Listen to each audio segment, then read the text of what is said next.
So, all I'm gonna say is trust the process. Now, with that being said, let's talk about psychology. So, there's something called the hollow effect where we assume someone who is physically attractive or likable in our social interactions to be also intelligent or capable or honest, even when there's no evidence to support that.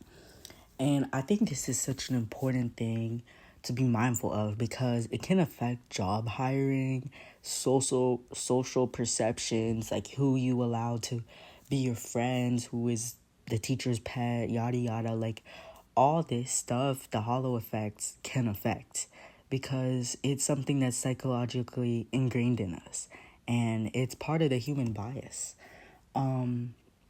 Another thing about psychology is that we remember emotions more than details. So our emotional memory is stronger than the factual information. We may not remember the specifics of what someone said or did, but we remember how it made us feel.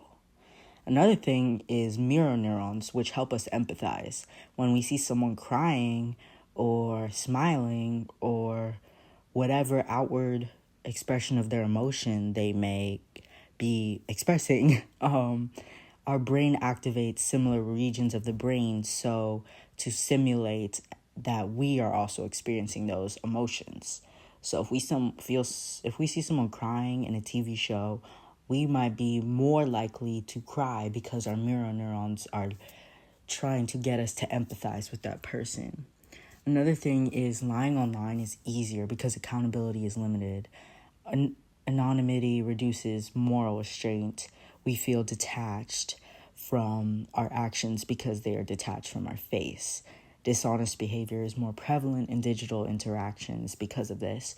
So it's easier to twist things because we have time to sit around and think about what we're going to say and how we're going to say it, how we're going to angle it to get what we want, to get the perception we want, to get the feedback we want. So when people say that social media is fake and lies a lot, they literally mean it because it is way easier to lie online and to cut your life up into snippets to make it palatable to people or to sell a lie to people.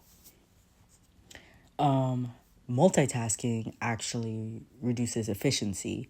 Our brain cannot perform two high level tasks at the same time. It actually rapidly switches between them, leading to errors, cognitive fatigue, and decreased productivity. So it actually is not good to do two high level tasks at the same time. Like, obviously, we can breathe and eat at the same time, but as a person who often doodles in his classes, it's not like I'm trying to create a Vincent Van Gogh piece, right? Like, if that is a high level task and I cannot put all my energy into that while trying to pay attention to what the teacher is saying, and if you are capable of doing it, just know that you're more likely to have errors and that you're not actually capable of doing it. You're just rapidly switching between them. So your focus is going in between. Also, 95% of our decisions are unconscious. Our brain uses mental shortcuts called heuristics to conserve energy. So if you think you're a bad decision maker, that only applies to 5% of your decisions.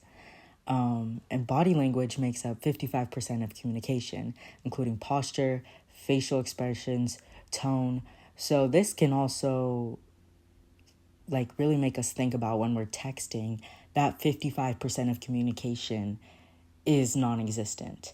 So the tone, posture, facial expressions are all gone. So it's hard to definitely communicate through text in the same efficient way. For instance, sarcasm is really hard to read on text.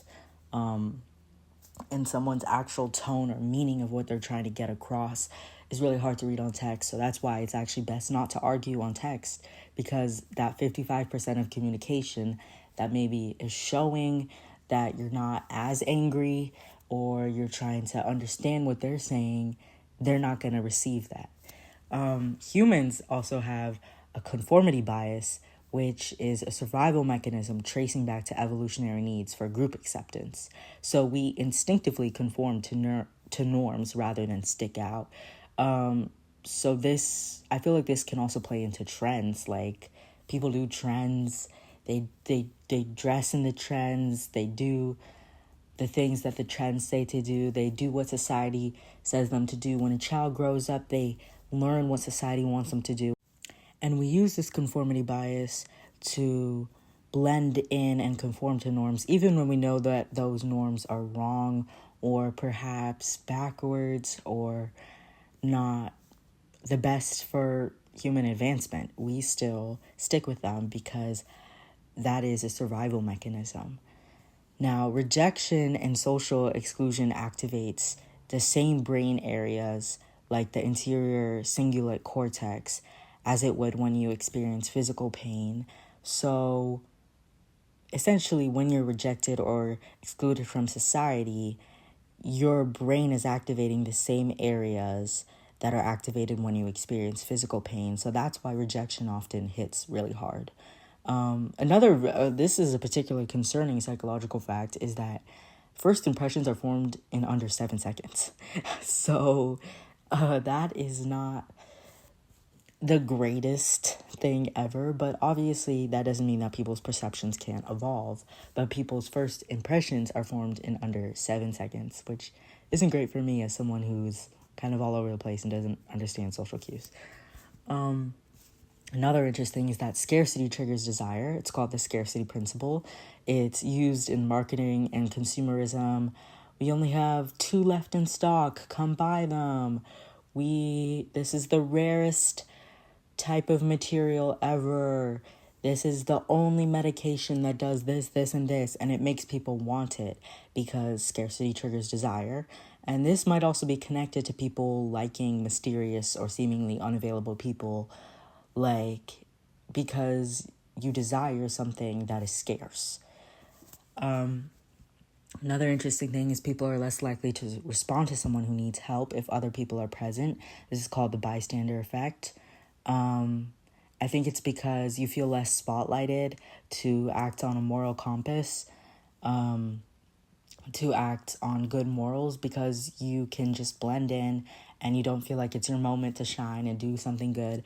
I think this is some sort of phenomenon that often happens when there's unhoused people, or sometimes in even situations where someone is actually injured, or like there is a car crash, or even it's shocking how many times people prefer to bystand because other people are present and they're just hoping that another person can take care of it because they don't want to and they don't feel pressured or feel that spotlight to act on good morals.